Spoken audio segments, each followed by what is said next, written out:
안녕하세요 여러분. 저는 대한체육회 상임심판이자 대한빙상경기연맹 피겨스케이팅 심판이고요. 그리고 국제빙상경기연맹의 국제레프리 겸 국제심판이고 다른 분야로는 ISU 어시스턴트 이벤트 매니저를 하고 있는 이정수라고 합니다. 제가 심판 활동은 1998년부터 했거든요. 그래서 한 25년이 넘어가는 것 같습니다.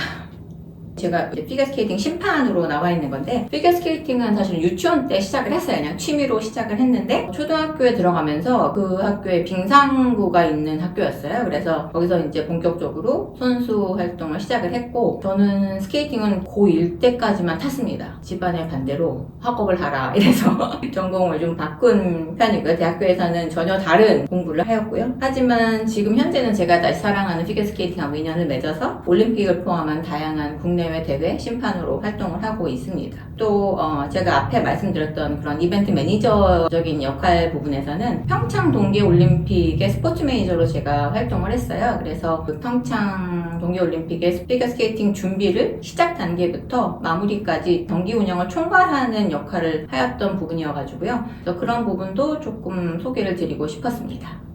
피겨스케이팅을 많은 분이 잘 알고 계시겠죠. 알고 계시겠지만 피겨스케이팅은 음악과 함께 예술과 기술을 표현하는 스포츠라고 할 수 있습니다. 그래서 얼음 위에서 이루어지는 종목이니까 음반 위의 꽃이라고 많이들 말씀을 하십니다. 그래서 아름다움과 어려운 기술적인 요소를 모두 보여줘야 하는 조금은 좀 어려운 종목이라고 할 수 있어요. 최고 종목으로는 남자, 여자 싱글, 그리고 남녀가 함께하는 페어 스케이팅과 아이스 댄스가 있습니다. 이렇게 4개의 종목이 있고, 거기에 저희가 대회를 할 때는 쇼트 프로그램과 프리스케이팅이라는 2개의 세부 이벤트로 경기를 해서 총점으로 순위를 가리게 되는 종목이 저희 피겨스케이팅입니다. 피겨스케이팅의 자세한 구성 요소로는 여러분들이 보실 때 쟤네 뭐 하는 거야 라고 하는 그런 부분이 3가지가 있어요. 크게 점프랑 스핀이랑 스텝이라는 3가지의 큰 구성 요소로 나눌 수가 있어요. 점프는 아시다시피 선수들이 뛰어서 공중에서 회전을 해서 착지하는 그런 종류의 부분인데, 그런 점프에는 6가지의 점프가 있어요. 그걸 뭐 자세하게 여러분들이 다 아실 필요는 없겠지만, 어쨌든 여러분이 김연아 선수를 통해서 뭐 러츠의 엣지가 어쩌네, 뭐 이건 다 돌았네, 뭐 이런 여러 가지의 부분이 얘기가 되는 게 점프. 그리고 스핀에는 곧바로 서서 하는 업라이트 스핀, 그 다음에 앉아서 하는 시스핀, 약간 다리를 90도로 해서 하는 카멜 스핀, 이렇게 3가지가 있어요. 그리고 스텝에는 어려운 턴이랑 스텝을 사용해서 선수들이 스텝 싱퀀스라는 큰 요소를 수행하고 있는 그런 부분이 있습니다.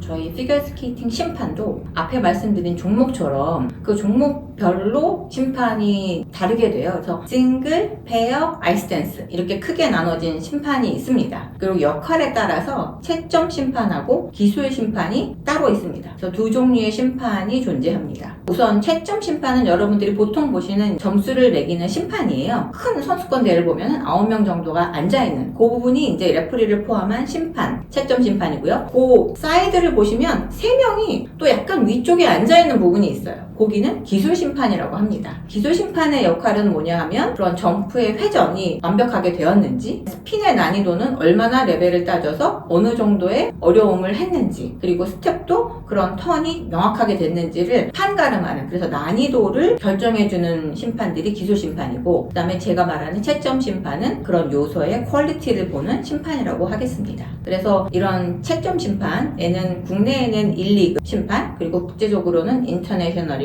ISU 심판, 이렇게 2가지로 구성이 되어 있고요. 각기 등급에 따라서도 참가할 수 있는 카테고리랑 대회가 달라요. 그래서 국내에서 보면은 예를 들면 2급 심판은 노비스 카테고리라고 해서 좀 낮은 급수의 선수들이 하는 경기를 심판할 수 있고요. 그 다음에 1급 심판은 주니어와 시니어를 포함해서 모든 카테고리를 심사할 수 있습니다. 또 인터내셔널 심판은 ISU 주간 대회로는 주니어 그랑프리 시리즈가 있어요. 그리고 시니어 그랑프리 시리즈가 있는데 그 2가지의 대회를 심판할 수 있습니다. 제가 말씀드리는 ISU 심판은 올림픽과 챔피언십 경기를 심판할 수 있는 심판입니다. 그래서 ISU 심판이 가장 윗 단계에 있는 심판이라고 할 수 있겠습니다.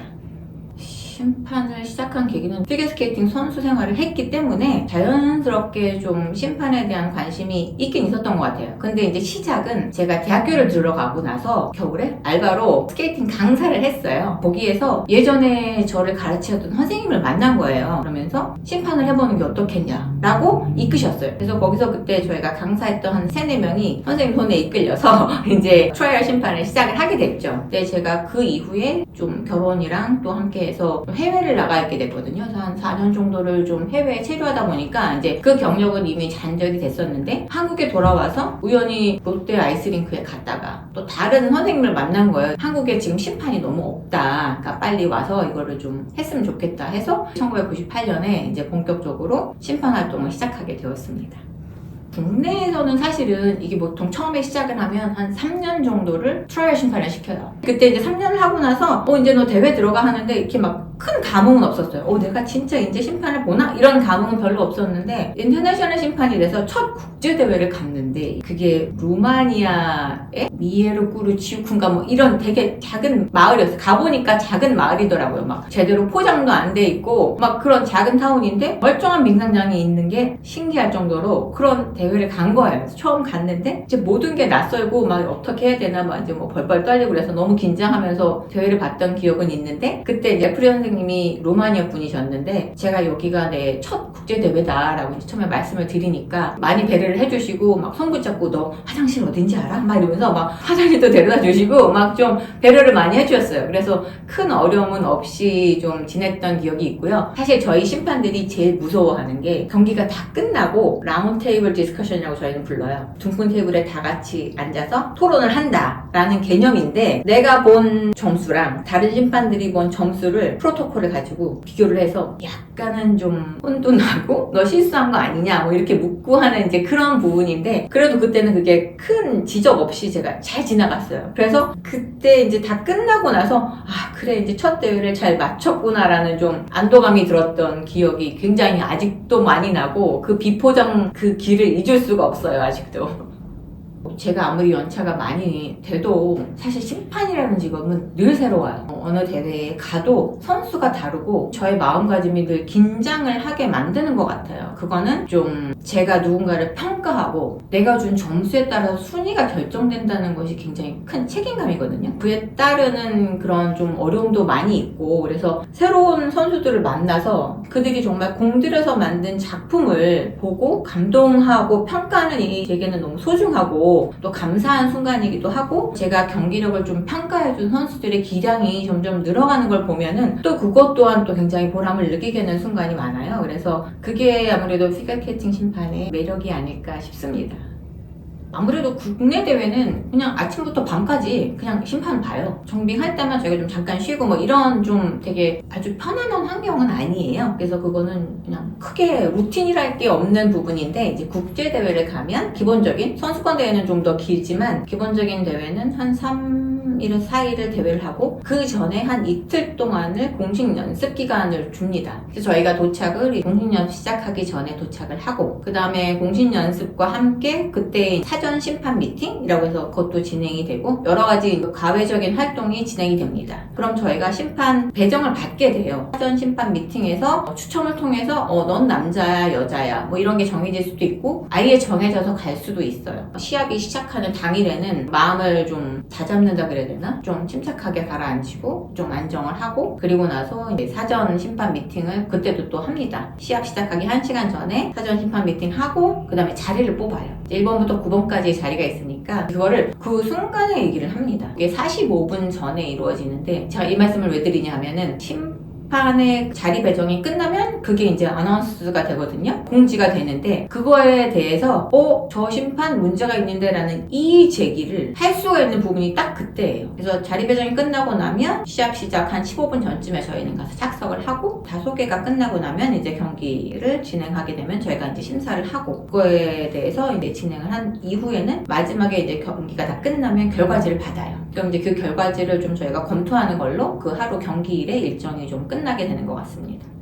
늘 있죠. 늘 있죠. 실수를 하지 말아야겠다는 생각을 하지만 사람이다 보니까, 그리고 이게 또 기계로 저희가 어쨌든 컴퓨터 스크린에 점수를 입력하는 부분이 있고, 또 여러 가지 콜이 오면은 저희가 수정도 하고 뭐 이렇게 하면서 이제 마지막에 이제 결과를 샌드를 하게 되는데, 그러면서 실수가 사실은 있을 수도 있어요. 큰 실수는 없었지만 그런 실수에 대한 불안함은 늘 있어요. 늘 있고, 아 내가 지금 저 선수를 맞게 평가하고 있나? 나 혼자만 점수가 막 높은 거야? 낮은 거야? 막 이런 걱정도 하고, 이런 부분은 워낙에 다양한 심판들이 있으니까 서로의 의견이 다르고, 그리고 서로가 보는 견해가 달라서 다들 다른 의견들이 있어요. 근데 그거는 내가 이 선수한테 어떤 점수를 준다고 하면 그거에 대한 이유가 확실하다면, 그러면 저는 조금 자신은 있을 것 같아요. 내가 평가한 부분에 확신이 있다면 설명도 나중에 충분히 할 수 있다라는 자신감을 가질 수도 있을 것 같아요. 하지만 정말 실수는 하지 않도록, 마이너스 5점을 반드시 넣어야 되는 부분인데 0을 준다라든가 하는 그런 좀 터무니없는 실수? 그런 거는 좀 안 하려고 노력을 하고 있습니다. 그리고 실수가 쌓이면 나중에 그 징계위원회라는 게 있어요. 거기에서 그 사람들이 평가를 하고, 얘는 실수가 많네? 그러면 이제 경고성의 레터도 보내고 연맹으로, 뭐 그런 경우도 있긴 합니다. 또 저희 종목에서는 오심보다는 내셔널 바이어스라는 게 굉장히 요새는 좀 큰 화두예요. 그게 국가적 편견이라고 해서 자국 선수한테 너무 높은 점수를 주거나 아니면 고의적으로 경쟁이 될 수 있는 다른 나라 선수의 점수를 낮게 주는 경우, 이런 게 내셔널 바이어스라서 그게 걸리면 그거는 굉장히 징계가 커요. 그거는 그냥 징계위원회가 아니라 윤리위원회, 약간 이렇게 좀 더 높은 수준의 위원회에서 그거를 좀 심각하게 다루고, 그리고 그거에 대한 좀 페널티도 굉장히 세요. 그래서 이런 경우는 좀 조심을 해야 되는 부분이기도 한데, 사실 제가 우리나라 선수를 데리고 대회를 나가면 우리나라 선수가 잘하기를 바라죠. 더 잘하길 바라고 내가 좋은 점수를 주고 싶다라는 그 마음은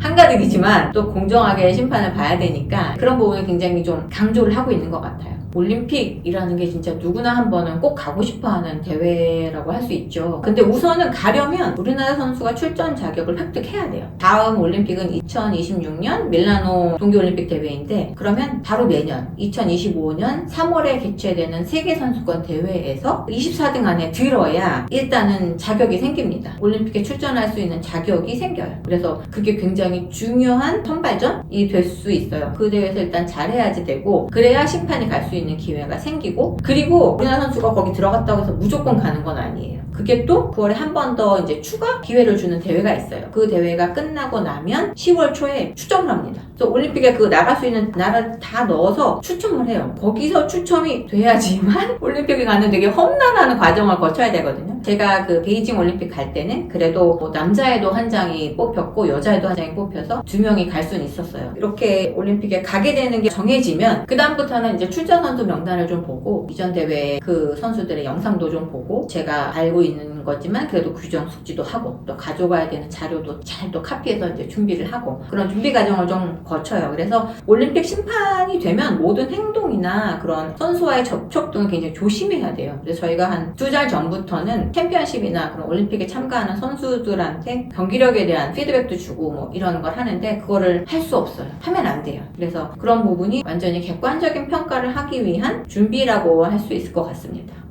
보람이 있는 건 되게 세속적이긴 하지만, 우리나라 선수들이 잘해서 좋은 성적 내고 막 1등하고 막 이러면은 너무 좋죠. 제가 심판으로 참여한 대회에서 함께 그렇게 좋은 결과가 있으면은 너무 좋은 부분이기 때문에 보람차긴 하지만, 그래도 조금이라도 대회에 함께 한다는 것 자체가 선수들에게도 좀 힘이 되는 부분인 것 같아요. 아, 우리나라 심판이 같이 있구나라는 것만으로도 좀 힘이 되는 부분이 있어서, 그런 부분에서 좀 더 제가 좀 의지할 수 있는, 아니면 좀 선수들에게 긍정적인 영향을 주는 심판이 되려고 제가 노력은 합니다. 그리고 애로사항은 크게 있진 않아요. 항공편 결항, 바뀌는 거, 이런 부분에 이제 이동상의 애로사항이랄까? 그런 부분이 있지만, 대회를 진행할 때 애로사항은 크게 있지는 않은데, 근데 갑자기 선수가 부상을 당하거나 아니면 뭐 선수의 장비가 좀 문제가 있다거나 이럴 때는 타지에서 굉장히 힘든 경우가 있습니다. 큰 대회, 뭐 올림픽이나 이런 경우에는 뭐 메디컬 팀이 함께 하지만, 그렇지 않은 경우에는 말도 잘 안 통하고 해서 통역이 따로 있지 않으니까, 그럼 이제 심판인 제가 뭐 가서 막 좀 얘기도 좀 해주고, 선수가 제대로 치료를 받을 수 있게 도움을 줄 수 있고, 그래서 좀 자국 심판이 함께 하는 게 굉장히 중요한 부분인 것 같아요. 시니어 선수들이야 경험이 많으니까 자기들이 대처할 수 있는 그런 능력이 좀 있지만, 그렇지 않은 경우에는 자국 심판이 함께 하는 게 여러모로 좀 도움이 된다고 볼 수 있습니다.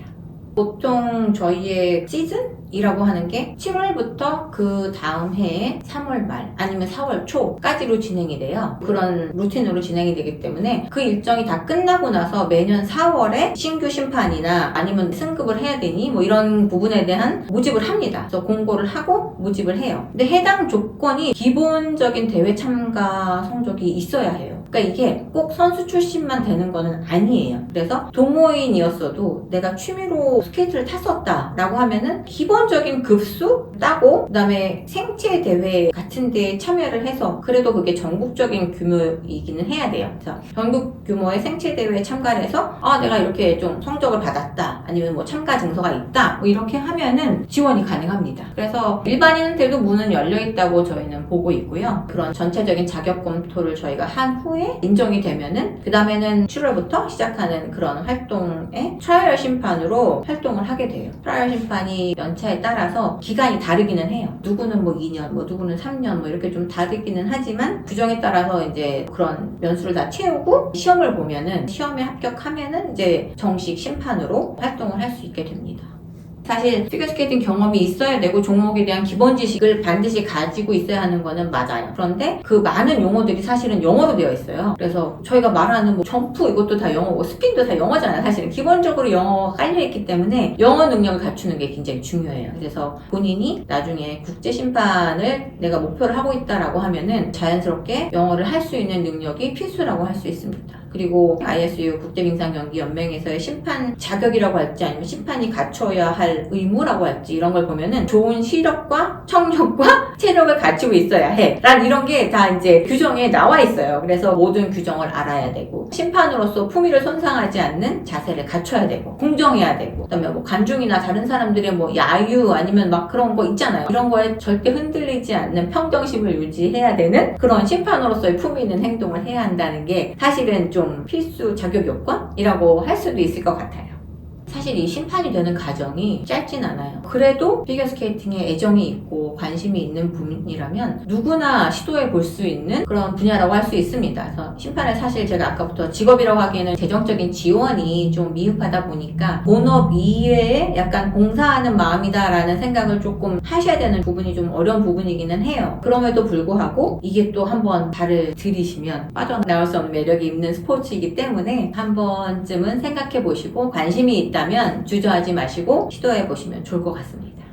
아직도 있어요. 제가 지금은 인터내셔널 레프리라는 자격을 가지고 있는데 거기 또 한 단계 위에 ISU 레프리가 있어요. 그래서 레프리로서 올림픽에 한번 참가하고 싶다라는 개인적인 소망이 있어서 내년쯤에 레프리 시험을 한번 도전해 보려고 하는 생각이 있고요. 그리고 저는 국제심판 양성에 굉장히 큰 관심이 있습니다. 그래서 국내의 심판들이 국제적으로 뻗어나가서 한국의 좀 이런 심판 위상을 높이는 게 제 목표이기 때문에 그런 심판 교육 활동에 많은 시간을 투자하고 있습니다. 그래서 뭐 시험을 보러 간다고 할 때도 저희가 좀 사전에 준비를 시키고 대비해서 교육을 시킨 이후에 가게 되면은 가는 당사자분도 편하고 저희도 좀 뭔가 도움을 주고 있구나라는 그런 마음도 들고 해서 저는 그런 부분이 좀 많고 그 다음에 심판이 많아지는 거는 사실 선수들에게도 굉장히 좋은 부분이거든요. 그래서 긍정적인 부분이 되기 때문에 제 목표는 그렇게 약간 2가지 정도로 말씀드릴 수 있을 것 같습니다.